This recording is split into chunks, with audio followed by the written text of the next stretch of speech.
नमस्कार दोस्तों, मेरा नाम अरविंद कुमार यादव है। आप देख रहे हैं अरविंद टेक्निकल। ये सुधा का 32 इंच का एलईडी टीवी है दोस्तों। ये 32 इंच सुधा स्मार्ट एलईडी टीवी है दोस्तों। इसमें प्रॉब्लम यह है कि इसमें लाइन नहीं जा रहा है और ये मैं स्टैंड बाई रिलीज़ करता हूँ तो भी ये कोई रिस्पॉन्स नहीं दिखाई दे रहा है। कीपैड प्रेस करने के बाद भी ये ग्लो नहीं होता है। तो थोड़ा टीवी का थोड़ा फुल रिव्यू दिखाते हैं। 32 इंच का एलईडी टीवी है। तो मैं इसको ओपन कर दिया। ओपन करने के बाद ये टिकोन का जो अभी रिव्यू में देख रहे हैं और ये जो बोर्ड आप देख रहे हैं ये पूरा फुल बोर्ड का रिव्यू है। ये फ़िलिप्स का एक्चुअली फ़िलिप्स का कंपनी ये यूज़ करता है। इस बोर्ड का बहुत सारा कंपनी यूज़ करता है। ये मदरबोर्ड का इंडिया में ओनिडा कंपनी यूज़ करता है और बहुत सारा कंपनी करता है। तो ये 300 वोल्टेज यहाँ मेन कैपेसिटर पर सही है और आउटपुट वोल्टेज हम चेक करके आपको दिखाएंगे। तो यहाँ पर वोल्टेज होना चाहिए 13 वोल्टेज, वो बिल्कुल सही है। वोल्टेज तो बिल्कुल सही है। मीटर का थोड़ा अच्छा से दिखाता हूँ। मेन कैपेसिटर पर वोल्टेज सही था और आउटपुट वोल्टेज भी सही है। तो एक रेगुलेटर यहाँ पर लगा हुआ है कॉइल, वहाँ पर 5 वोल्ट का रेगुलेटर कॉइल है। तो यहाँ पर वोल्टेज बिल्कुल सही है पर अभी भी यहाँ पर वोल्टेज तो 5 वोल्ट सही है और ये सेंसर जो है अभी नहीं जल रहा है। तो एक बार इस स्टैंड बाई रिलीज़ करते हैं, नहीं बैकलाइट जलता है, नहीं पिक्चर देता है, कुछ नहीं है, कोई बिल्कुल डेड कंडीशन में है। तो कीपैड प्रेस करने के बाद भी कोई वोल्टेज में कोई समस्या का सॉल्व नहीं हो रहा है। तो ये एक और कॉइल है, यहाँ पर 1.5 वोल्टेज होना चाहिए। स्मार्ट एलईडी टीवी का वोल्टेज जनरेट होने के लिए 3-4 वोल्टेज होता है। ये देखिए 1.5 वोल्टेज बिल्कुल सही है, ये भी वोल्टेज सही है। और एक ट्रांजिस्टर जो है 111, ये ट्रांजिस्टर का नाम है 11117 ट्रांजिस्टर। यहाँ पर वोल्टेज होना चाहिए 3.3 वोल्टेज, पर यहाँ पर वोल्टेज है 1.2 कुछ वोल्टेज है। इनपुट 5 वोल्टेज होना चाहिए तो 3.97 वोल्टेज आ रहा है। पर ये स्विचिंग, ये जो वोल्टेज होता है स्विच करने का स्टैंड बाई रिलीज होने के बाद वोल्टेज आता है, पर वो पहले भी वहाँ पर है। ये जो कॉइल है वो भी कॉइल सही है, 1.2 वोल्टेज सही है। ये जो कॉइल है 111 ट्रांजिस्टर है, ये 11117 ट्रांजिस्टर जो है, यहाँ पर वोल्टेज आना चाहिए इनपुट 5 वोल्टेज पर 3.7 वोल्टेज आ रहा है। ये ट्रांजिस्टर और ये ट्रांजिस्टर दोनों ट्रांजिस्टर सेम ही वोल्टेज यहाँ पर आया, सेम ही नंबर है। क्योंकि ये स्टैंड बाई रिलीज होने के बाद यहाँ पर वोल्टेज आना चाहिए, पर पहले ही ये प्रेजेंट है वोल्टेज।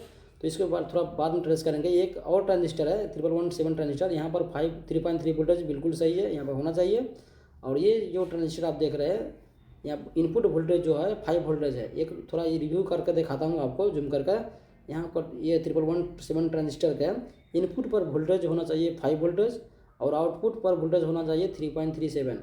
तो 3.37 वोल्टेज इनपुट पर 5 वोल्टेज बिल्कुल सही है और 3.37 अभी आपको चेक करके दिखाया। तो ये ट्रांजिस्टर पर क्यों नहीं वोल्टेज बन रहा है 3.3 वोल्टेज, और ये जो इनपुट वोल्टेज यहाँ पर 5 वोल्ट आना चाहिए पर क्यों नहीं है। तो इसको हम थोड़ा ट्रेस करेंगे, ये वोल्टेज कहाँ से आ रहा है, क्यों ये ट्रांजिस्टर, एक ट्रांजिस्टर पर वोल्टेज सही है, एक ट्रांजिस्टर पर सही नहीं है। तो ये देखिए थोड़ा मैं आपको ट्रेस करके दिखाता हूँ ये सारे वोल्टेज। ये दोनों ट्रांजिस्टर पर क्यों वोल्टेज नहीं आ रहा है। यहाँ पर 5 वोल्टेज होना चाहिए। एक देखिए यहाँ पर पीएफ लगा हुआ है, इसे ट्रैक देखिए, ट्रैक जा रहा है। एक यहाँ पर ट्रैक जाकर एक यहाँ पर स्विचिंग ट्रांजिस्टर है, ये देखिए 3 लेग का एक ट्रांजिस्टर असेंबली ट्रांजिस्टर है। तो ये स्विचिंग है ट्रांजिस्टर है। तो तो ये ट्रांजिस्टर को काम क्या है, जब हम स्विचिंग क्रिया एक पिन पर स्विचिंग क्रिया देते हैं तो वोल्टेज बनाते हैं। जो मेन कैपेसिटर पर यहाँ पर 5 वोल्टेज होना चाहिए, पर यहाँ पर वोल्टेज 5 वोल्टेज नहीं है, यहाँ पर 3.7 वोल्टेज है, 3.7 वोल्टेज है। यहाँ पर उतना वोल्टेज नहीं आना चाहिए। ये जो 5 वोल्टेज रेगुलेटर पाया और इस ट्रैक से होकर एक ट्रांजिस्टर पर मेन पिन पर वोल्टेज आया 5 वोल्टेज और तो जाके आउटपुट करते हैं। यहाँ पर 5 वोल्टेज मेन ट्रांजिस्टर पर आ रहा है पर आउटपुट नहीं दे रहा है। जैसे कि मैं डेमो करके मैं एक बार मार्क करके मैं बता रहा हूँ। ये स्टोन ट्रांजिस्टर है, इनपुट पर 5 वोल्टेज होना चाहिए जैसे पिन पर आप देख रहे हैं, आउटपुट पर 5.5 वोल्टेज होना चाहिए, पर यहाँ पर 3.5 वोल्टेज है। तो इसी वजह से होता है। तो ये ट्रांजिस्टर ख़राब है क्योंकि ट्रांजिस्टर पर पहले स्विचिंग क्रिया होने के बाद वोल्टेज आना चाहिए और उस पहले ही प्रेजेंट है। तो इसको हम थोड़ा ओपन करके निकाल कर हटाते हैं। ये देखिए मेन ट्रांजिस्टर को थोड़ा निकाल देते हैं और दूसरा लगाते हैं। कोई भी ट्रांजिस्टर आप लगा सकते हैं, नहीं भी सेम नंबर हुआ उससे मतलब नहीं है। SW पिन जो ट्रांजिस्टर होता है कोई भी SW ट्रांजिस्टर लगा सकते हैं। जैसे पैनल को इनेबल करने के बाद वो वहाँ पर ट्रांजिस्टर मिल जाता है। तो मैंने निकाल कर अब इंस्टॉल पर यहाँ पर इंस्टॉल कर रहा हूँ। ये देखिए इंस्टॉल मैं कर आपको दिखाता हूँ। ये थोड़ा लग गया। लगाने के बाद मैं लाइन दिया, तो लाइन देने के बाद भी स्टैंड बाई रिलीज का लाइट जो होता है वो ग्लो करने लगा। और यहाँ पर 5 वोल्टेज होना चाहिए पर यहाँ पर कोई वोल्टेज नहीं है, प्रेजेंट नहीं है। अब मैं आपको दिखाता हूँ ये इस तरह कैसे काम करता है। तो ये देखिए इनपुट 5 वोल्टेज है, अभी स्टैंड बाई रिलीज में है, और आउटपुट वोल्टेज अभी नहीं है। देखिए यहाँ पर आउटपुट वोल्टेज, ये ट्रांजिस्टर का आउटपुट वोल्टेज पर कोई वोल्टेज नहीं है। अब मैं स्टैंड बाई रिलीज करूँगा, कीपैड पर थोड़ा ध्यान दीजिएगा मीटर पर, देखिए स्टैंड बाई रिलीज करूँगा तो ये वोल्टेज प्रेजेंट हो गया। ऐसा क्यों हो रहा था, ऐसा पहले नहीं हो रहा था, अब कैसे हुआ? क्योंकि ये मेन आईसी जो प्रोसेसर होता है, तो नॉर्मल वोल्टेज सारा आईसी बनता है, उसके बाद ये वोल्टेज सेकंड वोल्टेज जनरेट करता है। तो ये मेन जो प्रोसेसर आईसी था ये कन्फ्यूज था कि पहले इसको वोल्टेज चालू करें या उसको चालू करें। तो जिसको हम देना चाहिए वोल्टेज वो पहले से ही मौजूद है, तो उसको कैसे मिलेगा, उसी वजह से ये मेन प्रोसेसर कन्फ्यूज था। ये देखिए स्टैंड बाई रिलीज करता हूँ, जब स्टैंड बाई रिलीज हो जाता है तो वोल्टेज आ जाता है, स्टैंड बाई ऑफ करते हैं तो वोल्टेज गायब हो जाता है।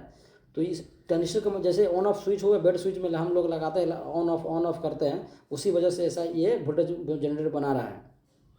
और स्विच का अगर डायरेक्ट हो गया तो स्विच का मतलब क्या हुआ, ऑन कीजिए ऑफ कीजिए, उससे कोई दिक्कत नहीं होगा। तो ये वीडियो आपको अच्छा लगा तो लाइक कीजिए, सब्सक्राइब कीजिए, दोस्तों को साथ शेयर कीजिए। टीवी बिल्कुल ओके हो गया। मुझे लगता है कि उम्मीद है कि इस टीवी से आप कोई भी टीवी, स्मार्ट हो या नॉर्मल हो, कोई भी टीवी को बना सकते हैं। अगर बिल्कुल डेड कंडीशन में है, सारे वोल्टेज ओके है, तो स्विचिंग ट्रांजिस्टर को आप चेक करें तो वहाँ पर वोल्टेज कैसे प्रेजेंट है या नहीं है। धन्यवाद, उम्मीद करता हूँ सही व्यूअर को।